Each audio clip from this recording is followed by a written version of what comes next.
Դուք եք կարծում, որ Փաշինյանին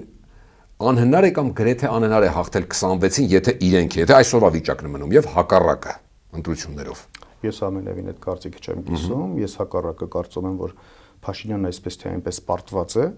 եւ մնում է ժամկետների մեջ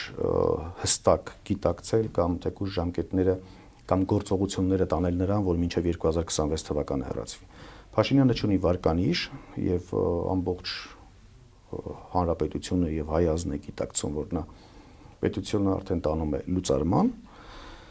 եւ ուղղակի վերընտրվելու նրա շանսերը, եթե մենք հաշվի ենք առնում։ Կներեք, հունիսի 7-ն է, մյուս տարվա 26-ի, մենք հիմա խոսում ենք հունիսի 7-ն է, այս վիճակն է։